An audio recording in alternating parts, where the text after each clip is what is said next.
Welcome to the One Year Bible, January 31. The Old Testament reading, Exodus chapter 12, verse 14, through chapter 13, verse 16. This is a day to remember. Each year from generation to generation, you must celebrate it as a special festival to the Lord. This is a law for all time. For 7 days the bread you eat must be made without yeast.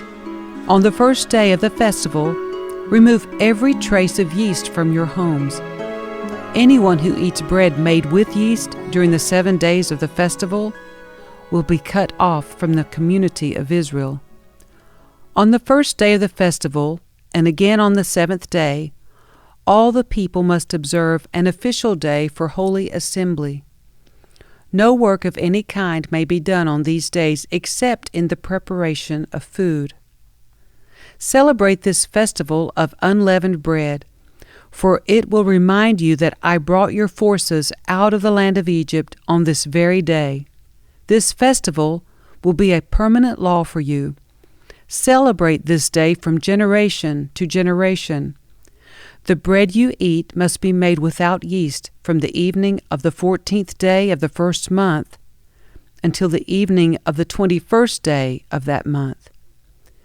During those 7 days, there must be no trace of yeast in your homes. Anyone who eats anything made with yeast during this week will be cut off from the community of Israel. These regulations apply both to the foreigners living among you and to the native-born Israelites. During those days you must not eat anything made with yeast. Wherever you live, eat only bread made without yeast. Then Moses called all the elders of Israel together and said to them, "Go, pick out a lamb or young goat for each of your families, and slaughter the Passover animal. Drain the blood into a basin. Then take a bundle of hyssop branches and dip it into the blood. Brush the hyssop across the top and sides of the door frames of your houses, and no one may go out through the door until morning. For the Lord will pass through the land to strike down the Egyptians. But when he sees the blood on the top and sides of the door frame, the Lord will pass over your home. He will not permit his death angel to enter your house and strike you down. Remember, these instructions are a permanent law that you and your descendants must observe forever. When you enter the land the Lord has promised to give you, you will continue to observe this ceremony. Then your children will ask, 'What does this ceremony mean?' And you will reply, 'It is the Passover sacrifice to the Lord, for he passed over the houses of the Israelites in Egypt. And though he struck the Egyptians, he spared our families.'" When Moses had finished speaking, all the people bowed down to the ground and worshipped. So the people of Israel did just as the Lord had commanded through Moses and Aaron. And that night, at midnight, the Lord struck down all the firstborn sons in the land of Egypt, from the firstborn son of Pharaoh, who sat on his throne, to the firstborn son of the prisoner in the dungeon. Even the firstborn of their livestock were killed. Pharaoh and all his officials and all the people of Egypt woke up during the night, and loud wailing was heard throughout the land of Egypt. There was not a single house where someone had not died. Pharaoh sent for Moses and Aaron during the night. "Get out," he ordered. "Leave my people, and take the rest of the Israelites with you. Go and worship the Lord as you have requested. Take your flocks and herds, as you said, and be gone. Go, but bless me as you leave." All the Egyptians urged the people of Israel to get out of the land as quickly as possible, for they thought, "We will all die." The Israelites took their bread dough before yeast was added. They wrapped their kneading boards in their cloaks and carried them on their shoulders. And the people of Israel did as Moses had instructed. They asked the Egyptians for clothing and articles of silver and gold. The Lord caused the Egyptians to look favorably on the Israelites, and they gave the Israelites whatever they asked for. So they stripped the Egyptians of their wealth. That night, the people of Israel left Ramses and started for Succoth. There were about 600,000 men, plus all the women and children. A rabble of non-Israelites went with them, along with great flocks and herds of livestock. For bread they baked flat cakes from the dough without yeast they had brought from Egypt. It was made without yeast because the people were driven out of Egypt in such a hurry that they had no time to prepare the bread or other food. The people of Israel had lived in Egypt for 430 years. In fact, it was on the last day of the 430th year that all the Lord's forces left the land. On this night the Lord kept his promise to bring his people out of the land of Egypt. So this night belongs to him, and it must be commemorated every year by all the Israelites, from generation to generation. Then the Lord said to Moses and Aaron, "These are the instructions for the Festival of Passover. No outsiders are allowed to eat the Passover meal, but any slave who has been purchased may eat it if he has been circumcised. Temporary residents and hired servants may not eat it.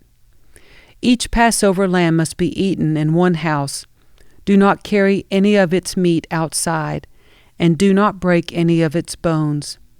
The whole community of Israel must celebrate this Passover festival.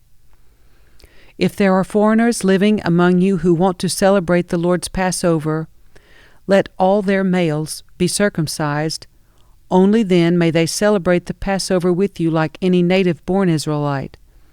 But no uncircumcised male may eat the Passover meal. This instruction applies to everyone, whether a native-born Israelite or a foreigner living among you." So all the people of Israel followed all the Lord's commands to Moses and Aaron. On that very day the Lord brought the people of Israel out of the land of Egypt like an army. Then the Lord said to Moses, "Dedicate to me every firstborn among the Israelites. The first offspring to be born of both humans and animals belongs to me." So Moses said to the people, "This is a day to remember forever, the day you left Egypt, the place of your slavery. Today the Lord has brought you out by the power of his mighty hand. Remember, eat no food containing yeast. On this day in early spring, in the month of Abib, you have been set free.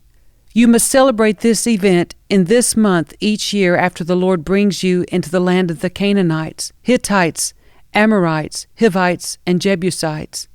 He swore to your ancestors that he would give you this land, a land flowing with milk and honey. For 7 days the bread you eat must be made without yeast. Then on the 7th day celebrate a feast to the Lord.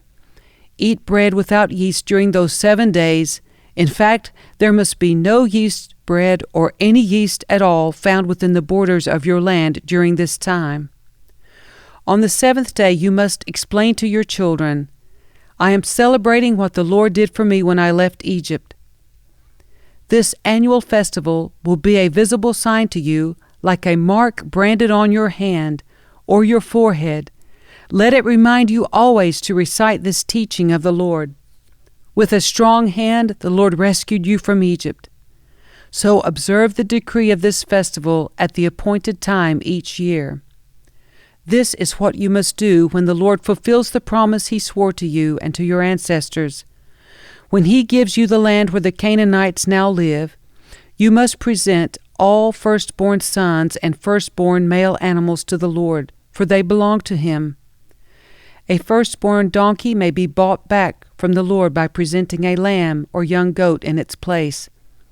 But if you do not buy it back, you must break its neck. However, you must buy back every firstborn son. And in the future, your children will ask you, 'What does all this mean?' Then you will tell them, 'With the power of his mighty hand, the Lord brought us out of Egypt, the place of our slavery. Pharaoh stubbornly refused to let us go, so the Lord killed all the firstborn males throughout the land of Egypt, both people and animals. That is why I now sacrifice all the firstborn males to the Lord, except that the firstborn sons are always bought back. This ceremony will be like a mark branded on your hand or your forehead. It is a reminder that the power of the Lord's mighty hand brought us out of Egypt.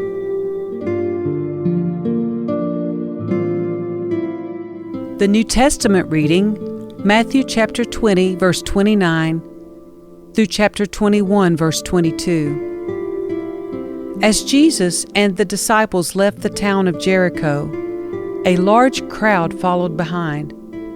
2 blind men were sitting beside the road.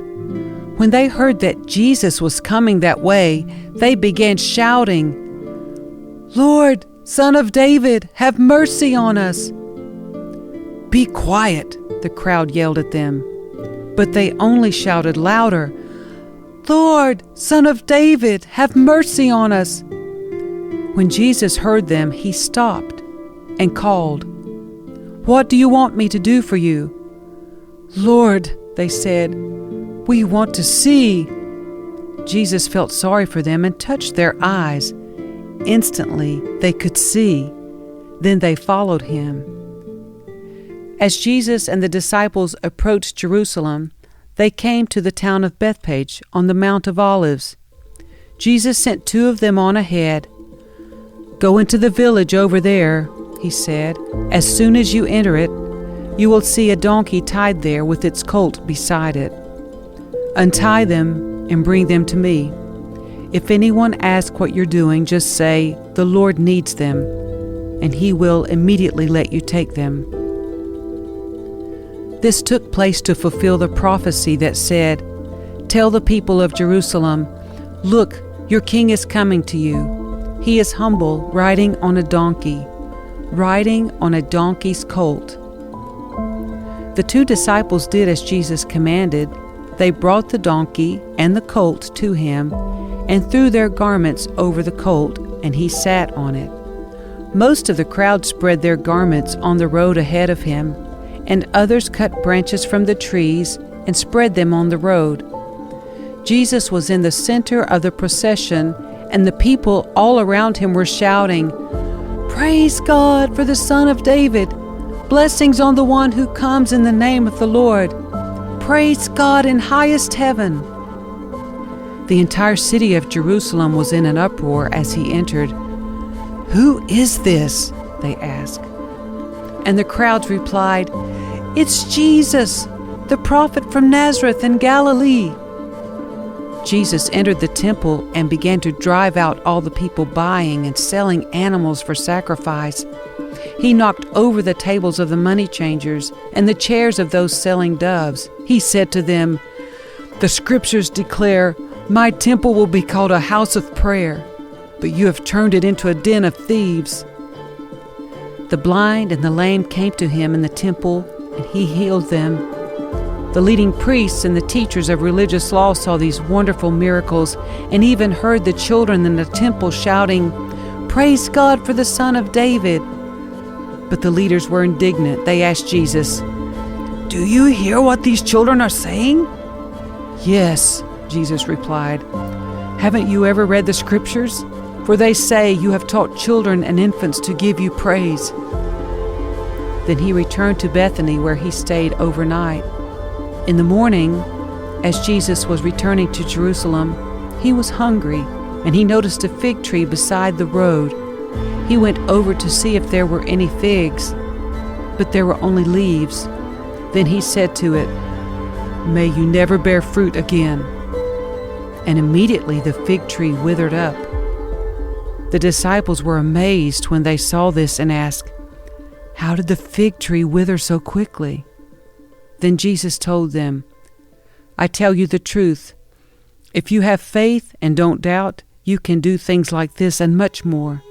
You can even say to this mountain, 'May you be lifted up and thrown into the sea,' and it will happen. You can pray for anything, and if you have faith, you will receive it."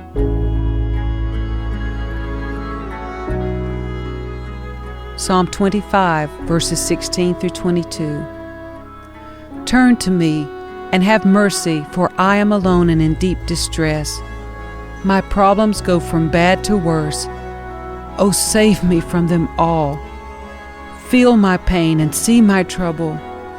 Forgive all my sins. See how many enemies I have and how viciously they hate me. Protect me. Rescue my life from them. Do not let me be disgraced, for in you I take refuge. May integrity and honesty protect me, for I put my hope in you. O God, ransom Israel from all its troubles. Proverbs 6, verses 12 through 15. What are worthless and wicked people like? They are constant liars, signaling their deceit with a wink of the eye, a nudge of the foot, or the wiggle of fingers. Their perverted hearts plot evil, and they constantly stir up trouble. But they will be destroyed suddenly, broken in an instant beyond all hope of healing.